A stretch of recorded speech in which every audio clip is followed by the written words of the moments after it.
One of the stories that I follow via Webcomics, or basically very similar to what Trouble TRO and Joven 16 and others are doing, is stories by Labyssitory. I know it's hard to pronounce his name, but Labyssitory. And one of them, the main one, is called Emily Saunders. In fact, it's what he's dubbing his main project now because they've decided to basically go a different route to where I guess every month or every once in a while they're going to take one of their characters, one of their series, and make it the main focus of, a time period, like maybe a month, maybe a couple of months. And Emily Saunders is an interesting one because I think I've mentioned this before. Emily Saunders is about a woman who, through a lab accident at her job, gains the powers of shapeshifting, and we're not just talking, oh, shapeshift different parts of her arm and all that. No, we're not talking that, nor are we talking about becoming different people.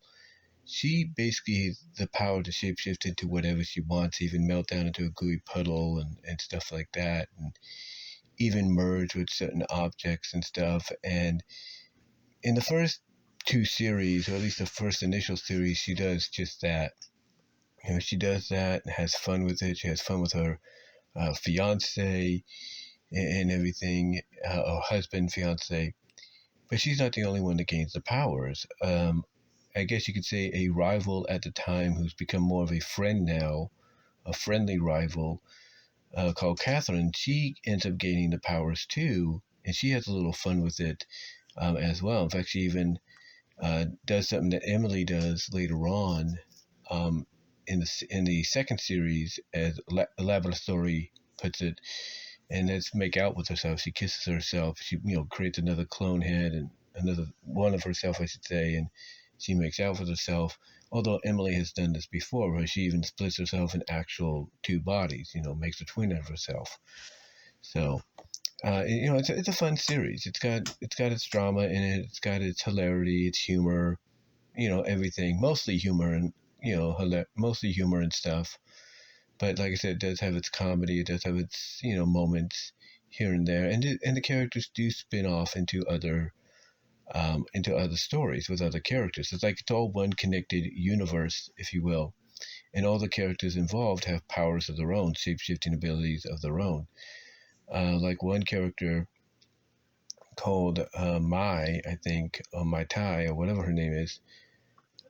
She has a short series where it's actually, I don't know if it's a commission or whatever, but it's a two comic series where she basically is able to absorb change and absorb whoever she comes in contact with, and they become part of her.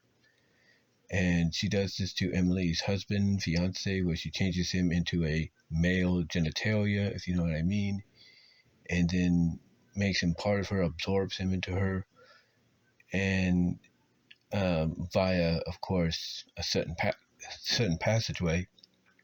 And then another friend of Emily's, who's a adult star, if you will, and knows of Emily's husband because she's worked with him, has powers as well to shapeshift, and she becomes, disguises herself as ice cream to go into this other character, this my character, whatever her name is, this cheeky girl, this we'll call her, to try to get Emily's husband out. But instead, she encounters him as she's inside it. She's basically flowing in there like a melted piece of ice cream because that's what she disguised herself as.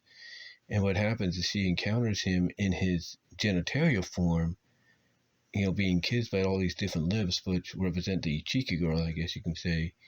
And instead of trying to, I guess, get him out of it, get him out of there, she ends up being sucked up into him literally and becoming part of the cheeky girl as well.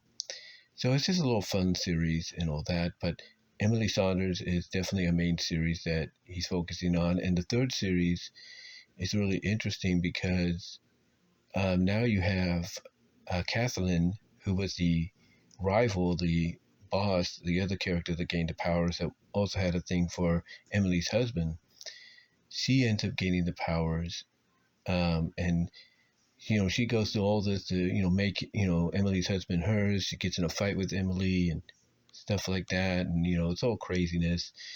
And finally, she's realizing, okay, after seeing what's going on, she's realizing, okay, maybe I took it too far. It's not what I really wanted. I just wanted to prove that I could be just as good to Emily's husband as Emily. So they end up basically coming together and being on friendly terms and finding out they're not the only ones out there with these kind of powers. In fact, there's another girl with these kind of powers where they did a side story on her where she was pleasuring her husband or her man, and in the end, she ends up absorbing him and making him part of her, which he wants, apparently. But basically, long story short, we get to this new one where basically the title of it is It's Something We Gotta Do. So basically, Emily's reunited with her husband. They have a good time, if you know what I mean, the two of them, although we don't see that because the main focus is between her and Catherine. And it looks like Catherine and her are going to be the ones that have the good time with each other.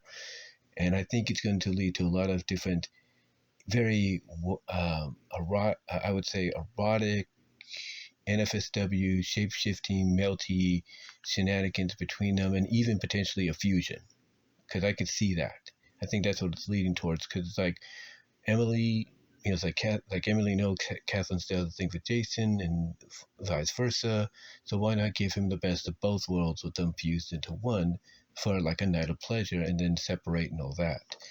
So I think that's what's going to happen, and everything else I've mentioned, like them merging together and just having erotic NFSW fun with each other, kinkiness and all that, lesbian, if you will, is going to take place. And they're in a distant area, like in a offshoot desert area where they can, do what they have to do and not be judged and all that, or called out for suspicions.